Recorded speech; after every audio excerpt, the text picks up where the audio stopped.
What's up YouTube, this is GalacticGod, and I'm coming at you now with my Hands of Justice Elemental Hero deck profile. This of course is the deck that I used in my most recent DevPro duel video series. So if you guys haven't already checked out those duels, please I encourage you to go do so. I will have a link to that video down in the description box below.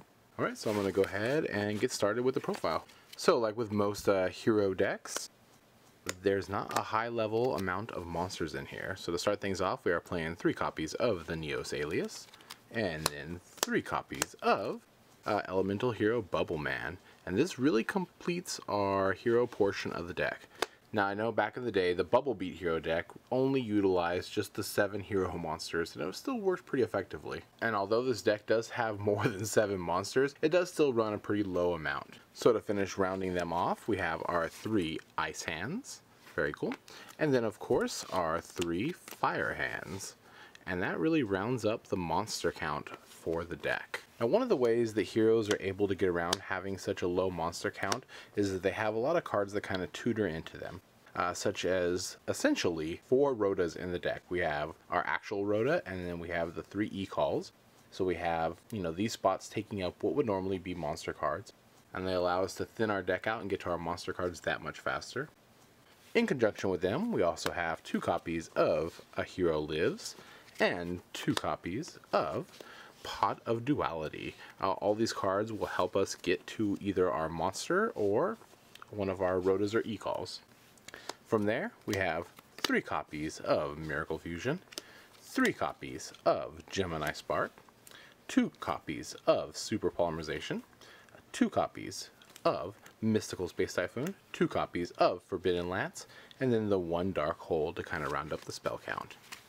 So for traps, we have 1 Solemn Warning, 1 Compulse, 1 Torrential Tribute, 1 Bottomless Trap Hole, 1 Fiendish Chain, 1 Mirror Force, and then 1 Dimensional Prison. So little eclectic mix of trap cards and all 1-ofs. No real duplicates here of anything. I like having my options open for just about any kind of scenario I might run across when dueling against just about any kind of deck. Moving into games 2 and 3, you can of course side deck appropriately and get to the other traps that you think might work best for whatever deck you're dueling against. Alright, so that rounds up the trap count. Alright, so for extra deck, we have 2 copies of The Shining, 2 copies of Absolute Zero, and 2 copies of Elemental Hero Nova Master. We're playing 2 Nova Masters because we have the Fire Hands in there, 2 copies of Absolute Zero because he's just a beast in general, plus we have a lot of waters in the deck. Half of our deck is really water monsters. And then 2 copies of The Shining, of course, really good monster. I don't go into The Shining quite as much as I do some of the other fusions, so I've often thought about taking him down to just 1, but I don't know, it just feels weird playing a hero deck with just 1 copy of The Shining in it. From there we have the rest of the elements with the Dark, Earth, and then Wind. Just 1 of each of these. Although, a lot of times I've been thinking, like, maybe I should up the Earth count by 1 because playing more than 1 Gaia kind of helps out, especially because there's a lot of Gias and whatnots that has Earth as their main attribute. And that's the fusion portion of the extra deck. For Exceeds, we have, of course, Exciton Knight, number 101. Probably the MVP of the deck, in my opinion, Heroic Champion Excalibur. I'm not playing Blade Armor Ninja. I kind of like Heroic Champion Excalibur a little bit better than him.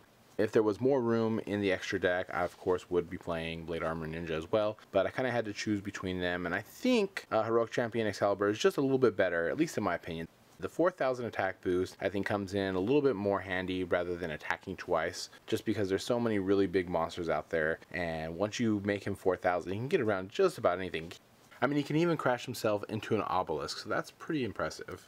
Rounding up the rest of the Exceed monsters, we have Gaga Cowboy, definitely great for stealing games. Abyss Dweller, just too many effects that activate in the graveyard not to run him. And then finally, I like Maestroke, the Symphony Djinn. Great for getting around quite a bit of the different decks that are out there. Alright, so I'm not going to really go so much into the combos of the deck. I think everybody kind of knows really how heroes work at this point. Mostly I just want to talk about my actual playstyle for this deck. I like to do it in one of 2 ways. Either I like to start off with the hands and not reveal that I have a hero counterpart to the deck. So I just kind of keep the hands on the field and lay off using the heroes until I go for a big strike.